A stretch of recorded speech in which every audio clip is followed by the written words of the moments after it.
তোলপাড় ১০ টনের বিশাল লাগেজ নিয়ে আমেরিকার মাটিতে পা রেখেছে ব্রাজিল ফুটবল দল।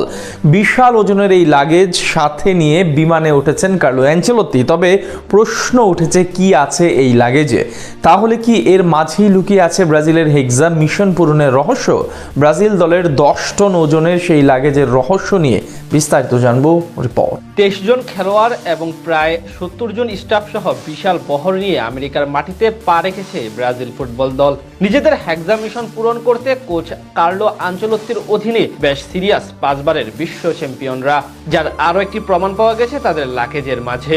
যেখানে অন্য দলগুলো মাত্র ৪ থেকে ৫ টন ওজনের লাগেজ নিয়ে বিশ্বকাপে গিয়েছে, সেখানে সেলেসাও শিবির ব্যাগ ও অন্যান্য সরঞ্জামের পাশাপাশি রহস্যজনক এক ১০ টন ভারী লাগেজ নিয়ে আমেরিকায় গিয়েছে, জানিয়ে এখন গোটা ফুটবল বিশ্বে রীতিমতো তোলপাড়। সবার মনে দানা বেঁধেছে নানান ধরনের প্রশ্ন। অনেকে মনে করছেন এই লাগেজের ভিতরেই লুকিয়ে আছে তাদের আসল কোনো রহস্য। ইতিহাসে তাদের চেয়ে বেশি সোনালী ট্রফিটি জিতেনি আর কোনো দল। রেকর্ড ৫ বার এটি সেলেসাও নগরীর ঘরে উঠেছে। তাই স্বাভাবিকভাবে বিশ্বকাপ এলেই নেইমারদের নিয়ে সবচেয়ে বেশি আলোচনা ও আগ্রহ থাকে সকলের মাঝে, যার ব্যতিক্রম হচ্ছে না এবার আসরেও। বিশ্বসেরা মাস্টারমাইন্ড কার্লো আনচেলত্তির অধীনে এরই মধ্যে যুক্তরাষ্ট্রে পৌঁছে গেছে হলুদ জার্সিদারিরা। সেখানেই নিয়ে গেছে আলাদাভাবে ১০ টন ওজনের এক লাগেজ। কাতার বিশ্বকাপে ব্রাজিলের লাগেজ ও সরঞ্জামের ওজন ছিল কেবল ৫ টনের কাছাকাছি, কিন্তু এবার সেই পরিমাণ দ্বিগুণ বৃদ্ধি পেয়েছে, যার কারণেই সবার মনে প্রশ্ন জেগেছে, কি আছে এর ভিতরে।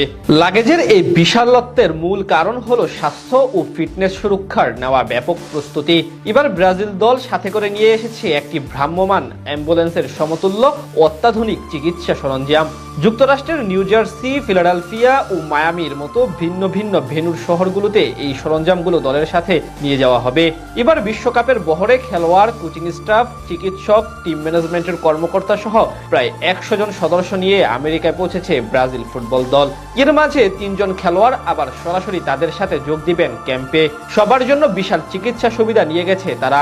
এত বিশাল পরিমাণ সরঞ্জামের প্রয়োজনীয়তা নিয়ে ব্রাজিলের ফিজিওলজিস্ট গুইলহের্মে পাসুস জানান, ট্রেনিং সেন্টারে ভালো অবকাঠামো থাকলেও কোনো হোটেলেই তেমন উপযোগী বিশেষায়িত চিকিৎসা বিভাগ থাকে না।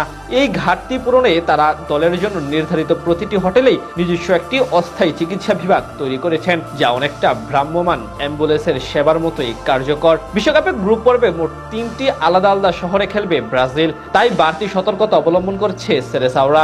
সবচেয়ে বড় বিশ্বকাপ আয়োজন হওয়ায় দলগুলোকে দীর্ঘ সময়ের পরিকল্পনা করতে হচ্ছে।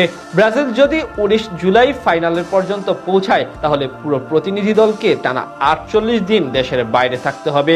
গ্রুপ পর্বের প্রথম ম্যাচ ১৩ জন মরক্কোর বিপক্ষে মাঠে নামবে ব্রাজিল।